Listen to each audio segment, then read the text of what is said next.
Assalamu alaikum. Good afternoon and welcome to Baina Midday News, coming to you live from Atomic Junction, Benab House, Medina. My name is Sherifatu Ayuba. You can also log on to our website www.bainamultimedia.com for more news. Coming up this afternoon, banking cleanup helped to prevent collapse of financial sector, says Baumia. Replace voters' ID of flood victims, NDC tells EC. Domlevo, Jampo and 100 others petition Parliament to probe Iyoko's conduct. Details of these stories comes up shortly.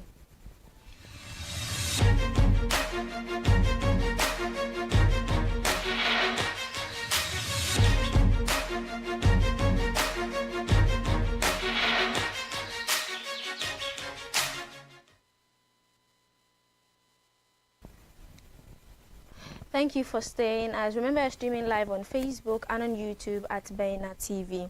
Some prominent Ghanaians, including former Auditor General Daniel Yao Demlevo, have petitioned Parliament seeking a bipartisan probe into the conduct of the Economic and Organized Crime Office in the investigation regarding the stash of money found in the residence of former Sanitation Minister Cecilia Dapaah. The development comes in the wake of the standoff between the state anti-corruption agency investigating the former minister over the stash of money. The group, which also has outspoken anti-graft campaigner Martin Kpebu, security analyst Dr. Adam Bona, academic professor Ransford Jampo, and over 100 other Ghanaians spanning different walks of life, argue in their petition that Iyoko had more than enough basis to investigate the former minister for money laundering, as she has been inconsistent and unable to provide the source over the huge amount of money seized at her residence by the special prosecutor. The petition, which was submitted to Parliament on Thursday, May 16, 2024, noted, among others, the failure to explain the source of the money should have been the cornerstone of the investigation. It also raises concern about what the group described as the deliberate refusal by Iyoko to take steps to protect the money which had been seized from the residence of the former minister by the OSP. The petition accused Iyoko of not acting timeously to seize the money that the OSP was returning to Madam Cecilia Dapaah, as publicly stated by the OSP. The petition also said Iyoko has been inconsistent with the public commentary and actions in the investigation. The OSP is on record to have stated that Iyoko lacks the appetite to probe the matter despite the detailed information it shared with them. Away from that, jurors in Ghana have embarked on an indefinite strike in response to the government's inability to pay their allowances. Jurors clarified that their decision stems from the non-payment of their February 2023 allowance, along with outstanding payment from July 2023 to May 2024, amounting to 10 months' worth of arrears. In a statement, they argue that this situation has placed a significant burden on their finances, forcing them to take this severe action. The jurors expressed disappointment over the government's failure to fulfill its promise of paying in May, emphasizing that the current circumstances have made it untenable for them to continue covering their transportation costs to and from the court's premises. They underscored the potential difficulties that court cases may encounter due to their absence from Thursday, May 16, 2024, as a result of their absence from jury duties. With the announcements of their strike, indictable court cases may be heavily affected since jurors will not be present for the hearings. Cases such as the Joseph Boachi Dankwa murder trial, Gregory Afoko trial, Kaswa teenage killers murder trial, among others, will be forced not to sit.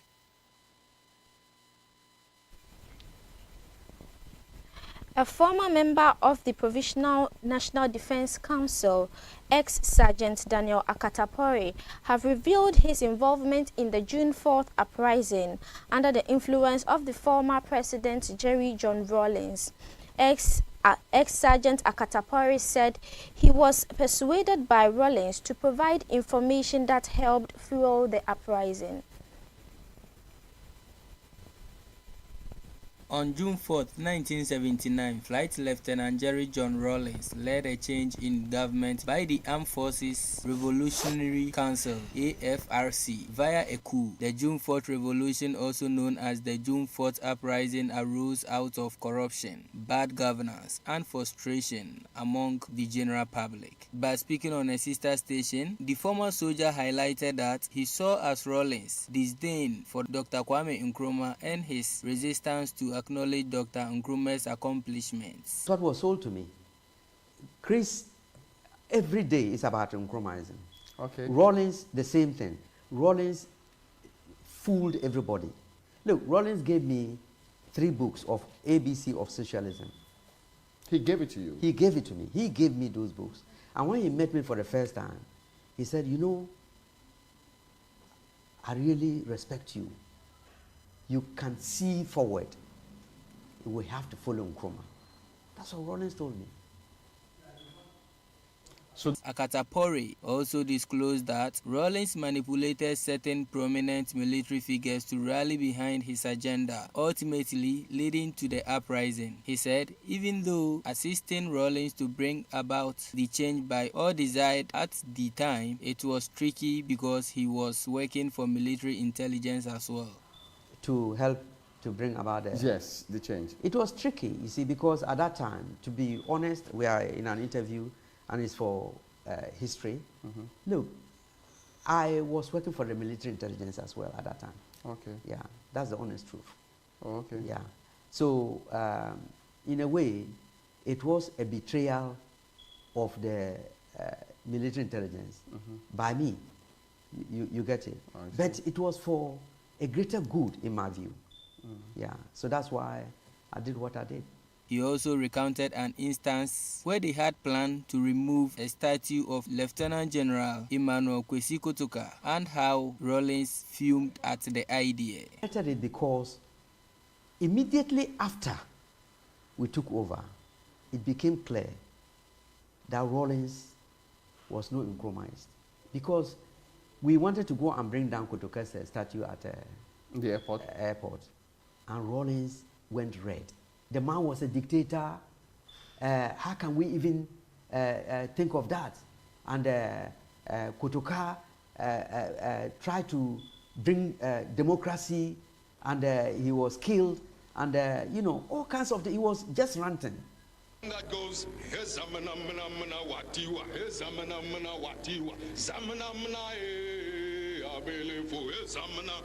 right. Vice President Dr. Mahmoud Bawumia says the banking sector cleanup exercise was necessary to rescue Ghana's banking system from a total collapse. Dr. Bawumia, during an engagement with the clergy in the northern region, disclosed that the government had to make the difficult decision of allocating 25 billion cedis towards revoking the license of 420 banks and specialized deposit-taking institutions to safeguard the deposits of over 4.6 million depositors. He argued that this singular decision also preserved numerous jobs. According to Dr. Mahmoud Bawumia, any delay in taking the decision would have resulted in the total collapse of the banking system. He said the situation at the time was the biggest nightmare faced by the NPP government, hence the move to rationalize the banking system to save the deposits of 4.6 million customers by moving their deposits to new banks such as the Consolidated Bank. The NPP flag bearer, however, clarified that some individuals may still encounter challenges in retrieving their locked-up funds due to the nature of the businesses or companies where they invested their money. He mentioned Gold Coast Securities as an example of many companies where investments were made by individuals who were fully aware of the risks involved. Away from that, the General Secretary of the National Democratic Congress, Fifi Kwete, has called on Ghana's Electoral commissioned to replace the voters' ID cards lost by victims of the recent Akosombo Dam spillage for free. The NDC General Secretary, during a press conference held on Thursday, May 16th, emphasized the urgency of the situation and the need for the EC to act swiftly and compassionately.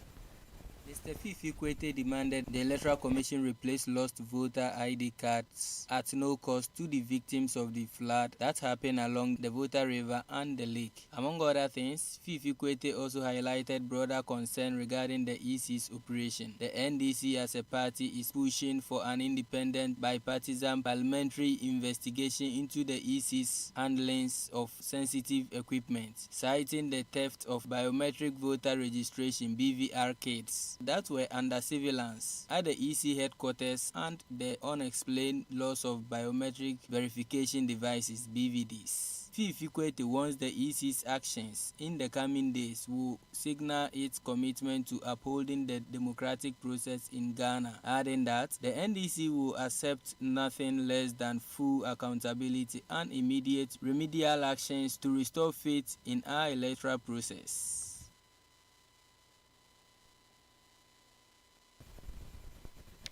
And in sports, the former Heart of Oak forward Bernard Dombote has boldly asserted his superiority over Cristiano Ronaldo, who, when it comes to the taking of free kicks, the former Heart of Oak forward made the claim in a recent interview with the media in Accra, where he emphasized on his superiority technical ability over the former Real Madrid star in a dead ball situations. Dombote, known for his exceptional goal-scoring abilities and dead ball expertise during his playing days, firmly believes that Ronaldo's free-kick prowess cannot match his own. He suggested that players like Ronaldinho, Roberto Carlos, David Beckham, Pirlo and Juninho should be mentioned in discussions about free-kick skills instead. He said he is comparable only with Roberto Carlos, Figo, Pirlo, Totti, Juninho, Ronaldinho and others, but not with Ronaldo. During his time with Hearts of Oak, Dombote played a crucial role in the team's success, helping them win 4 Ghana Premier League titles and 2024 CAF Confederations Cup. Meanwhile, Cristiano Ronaldo, a 5-time Ballon d'Or winner, currently plays for Al Nassr in Saudi Professional League, having already won numerous trophies, including 5 UEFA Champions League titles and Top Flight League trophies with Manchester United, Real Madrid and Juventus. And that is how we bring the bulletin to an end. My name is Sherifatu Ayuba. Enjoy the rest of our programs.